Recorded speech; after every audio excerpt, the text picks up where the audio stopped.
मोदी 3.0 के शपथ की घड़ी नजदीक आ रही है और इसके साथ ही नई सरकार में कौन मंत्री होंगे, इससे करीब पर्दा जो है वो उठ गया है। एनडीटीवी के पास 47 मंत्रियों की लिस्ट आ गई है और इस लिस्ट में अनुभवी लोग हैं, युवा हैं, महिलाएं हैं और साथ साथ हर वर्ग का प्रतिनिधित्व जो है वो नजर आ रहा है।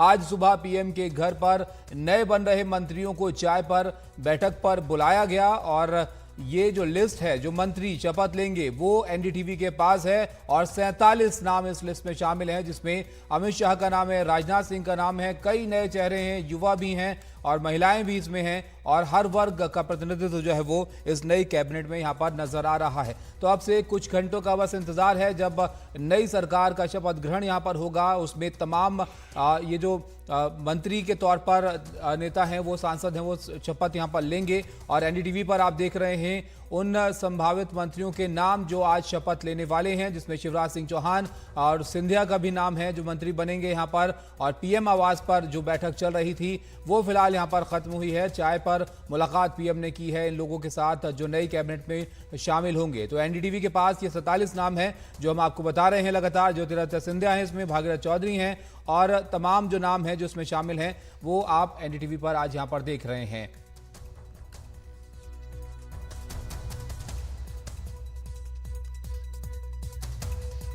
हमारे सहयोगी विकास हमारे साथ हैं और अनुराग हमारे साथ जुड़ गए हैं, उनसे जानते हैं और अपडेट्स क्या है इस मामले में। विकास, सबसे पहले आपके पास आते हैं।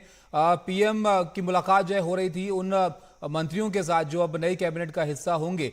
अब 47 मंत्री हैं जो एनडीटीवी के पास लिस्ट है। बताइए इस लिस्ट में कुछ चुनिंदा नाम जो यहाँ पर सबसे ज्यादा फोकस में है। बिल्कुल, देखिए आज जो शपथ ग्रहण समारोह होना है उसके लिए जो ब्रेक थ्रू पॉइंट होता है कि प्रधानमंत्री के चाय पर ये सभी संभावित चेहरे पहुंचते हैं, वो खत्म हो चुकी है। बैठक चाय पर चर्चा खत्म हो चुकी है और अब तमाम जो मंत्री हैं वहाँ से निकल रहे हैं धीरे धीरे करके। हम इस वक्त गजेंद्र शेखावत के आवास पर हैं, यहाँ पर गेट पर इंतज़ार हो रहा है उनके पहुँचने का और जैसे ही आएंगे निश्चित रूप से उनको यहाँ पर स्वागत किया जाएगा। दूसरी बार उनको राजस्थान से मौका मिला है। राजस्थान में जो चुनाव परिणाम थे वो बीजेपी की अपेक्षाओं के अनुकूल नहीं थे, लेकिन उसके बावजूद बीजेपी ने वहां पर जो जीत दर्ज की तो उसमें से प्रतिनिधित्व दिया गया है। गजेंद्र सिंह शेखावत जो कि जोधपुर से सांसद हैं, उनको एक बार फिर से मोदी कैबिनेट 3.0 में मौका दिया जा रहा है। इसके अलावा अर्जुन राम मेघवाल, उनको भी मौका दिया जा रहा है और यहाँ से अलवर से जो भूपेंद्र यादव केंद्रीय मंत्री थे, उनको इस बार ड्रॉप किया गया है। वो अलवर से लोकसभा चुनाव जीत के आए थे, इससे पहले वो राज्यसभा में रहा करते थे। इसके अलावा भागीरथ चौधरी को भी मौका मिला है। तो राजस्थान की बात करें, उसके बाद बगल के राज्य अगर गुजरात में जाएं तो यहाँ से देखिए केंद्रीय मंत्री गृह मंत्री अमित शाह को फिर से सरकार में मौका मिल रहा है। इसके अलावा वहाँ के प्रदेश अध्यक्ष CR पाटिल, जिन्होंने लगातार 2 बड़ी जीत से पार्टी को वहाँ पर नवाजा। पहले विधानसभा चुनाव हुए, बड़ी जीत हासिल की और उसके बाद लोकसभा में 26 में से 25 लोकसभा सीटें जीतकर पार्टी को दी है। ऐसे CR पाटिल को केंद्रीय कैबिनेट में हिस्सा बनाया जा रहा है उसका। और उसके अलावा मनसुख भाई मंडाविया जो कि इस बार लोकसभा चुनाव जीते हैं, इससे पहले वो राज्यसभा में हुआ करते थे, उनको एक बार फिर से केंद्रीय कैबिनेट में जगह दी जाएगी। फिलहाल पिछली सरकार में वो स्वास्थ्य मंत्री थे। मध्य प्रदेश की बात करें तो यहाँ से पूर्व मुख्यमंत्री शिवराज सिंह चौहान को एक बार फिर शिवराज सिंह चौहान को केंद्रीय कैबिनेट में जगह दी जा रही है। 20 साल तक उन्होंने मध्य प्रदेश को चलाया और उसके बाद पिछली जो विधानसभा की जीत थी, बड़ी जीत थी, लेकिन पार्टी ने फैसला लिया कि उनको मुख्यमंत्री नहीं बनाना है। इसके अलावा ज्योतिरादित्य सिंधिया को जगह दी जा रही है और धार से सांसद सावित्री ठाकुर को केंद्रीय कैबिनेट में जगह दी जा रही है। इस बार का जो मंत्रिमंडल है उसमें मध्य प्रदेश का प्रतिनिधित्व ज़रूर सीटों के अनुपात में घटा है, लेकिन भविष्य में ऐसी उम्मीद है कि यहाँ उनका प्रतिनिधित्व बढ़ाया जा सकता है। मध्य प्रदेश को और ज़्यादा प्रतिनिधित्व केंद्रीय कैबिनेट में मिल सकता है। दिल्ली की बात करें तो यहाँ से हर्ष मल्होत्रा को केंद्रीय कैबिनेट में शामिल किया जा रहा है। पहले ये बताया गया था कि कमलजीत सहरावत को जाट चेहरा है, उनको जगह दी जा सकती है। और देखिए लोगों का आना जाना शुरू हो गया है, बधाई देने वाले यहाँ पहुँचने लगे हैं। हालांकि अभी तक गजेंद्र शेखावत खुद अपने आवास पर नहीं पहुँचे हैं। यहाँ पार्टी में व्यवस्थाओं की जिम्मेदारी अक्सर उनके कंधों पर होती है और ऐसी सूरत में ये देखना महत्वपूर्ण होगा कि शपथ ग्रहण से समारोह से जुड़ी हुई जिम्मेदारी भी अगर उनके हाथ आती है तो वो निश्चित रूप से अपने घर पर देर से पहुँचेंगे। लेकिन देखिए यहाँ जी पर बिल्कुल उनके विकास, तो क्षेत्र वहाँ के पर इलाके के आप आपके पीछे राजस्थान हम के देख जो पा रहे हैं, लोग कार्यकर्ता वहाँ हैं, पर नेता हैं, पहुँचना उनका शुरू हो पहुंचना गए हैं, शुरू हो उनके गया। आवास पर भी। अनुराग भी हमारे साथ हैं। विकास, अनुराग, आप बताइए, महाराष्ट्र से अनुभव जो है वो पहुंचेगा इस बार केंद्र में। यहाँ पर शिवराज सिंह चौहान है, उनका नाम भी है, ज्योतिरादित्य सिंधिया भी हैं। वहां पर किस तरह की चर्चा है इन नामों को लेकर?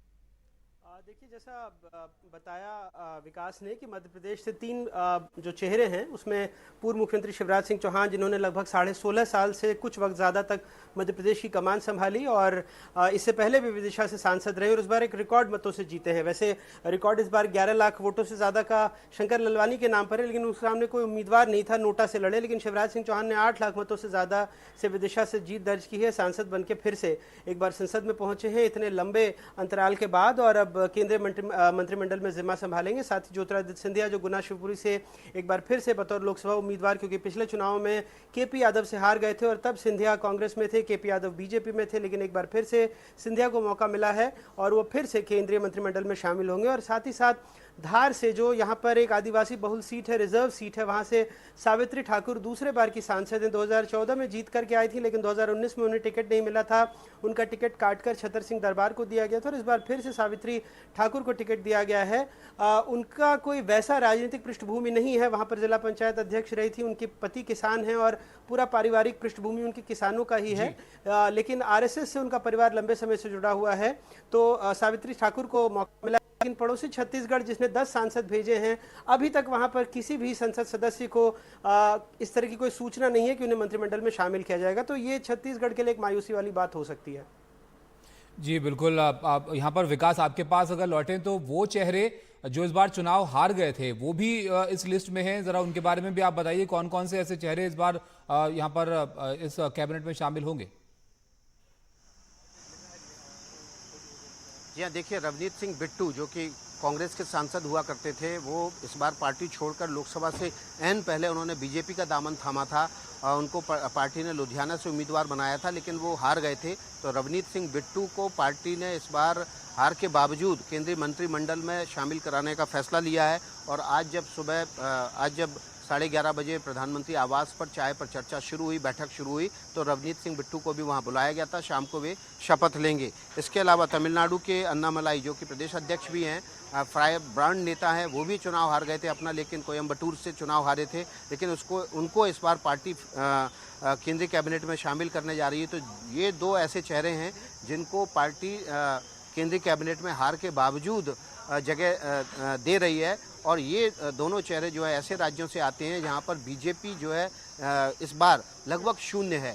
पंजाब में भी बीजेपी को कोई लोकसभा सीटें नहीं मिली हैं, तमिलनाडु में भी नहीं मिली हैं, और ऐसी सूरत में वहां पर पार्टी के विस्तार के लिए ज़रूरी है कि स्थानीय चेहरे को कैबिनेट में जगह देके उसका कद बड़ा किया जाए और उसके बाद वहां पर उस कद के सहारे पार्टी का विस्तार किया जा सके। कार्यकर्ताओं को एक मैसेज देने की कोशिश है कि लगे रहिए, हार से फ़र्क नहीं पड़ता पार्टी को।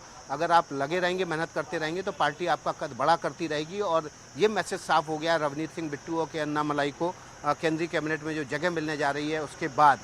इसके अलावा देखिए, 2 नाम और ऐसे थे, स्मृति ईरानी जो कि अमेठी से हारी हैं, और राजीव चंद्रशेखर जो कि केरल के तिरुवनंतपुरम सीट से हारे हैं। उनका भी नाम अंडर कंसिडरेशन था, लेकिन पार्टी ने पंजाब और तमिलनाडु 2 जगह के नेताओं को तरजीह दी, क्योंकि केरल से एक उम्मीदवार को जो बीजेपी के जीते थे उनको जगह दे दी गई है केंद्रीय कैबिनेट में। और चूंकि उत्तर प्रदेश से पहले ही 5 मंत्रियों को जगह दे दी गई है, इसलिए स्मृति ईरानी को इस बार ड्रॉप कर दिया गया है। तो पार्टी ने अपने विस्तार के लिए जो सबसे मुफीद जगह लगी, जहां पर उसको लग रहा है कि भविष्य में उसका विस्तार की पोटेंशियल ज़्यादा है, वहां पर ऐसे हारे हुए चेहरों को अपनी जगह दिए। ताबिश जी बिल्कुल, तो कई हारे हुए चेहरे भी हैं जो इस बार का चुनाव हार गए थे, लेकिन उनको भी यहाँ पर जगह दी गई है मंत्री परिषद में, यहाँ पर कैबिनेट में। विकास, आप रहेगा हमारे साथ, प्रभाकर भी हमारे साथ जुड़ गए हैं। बिहार भी चलते हैं, जरा वहाँ पर भी जानते हैं क्या चल रहा है।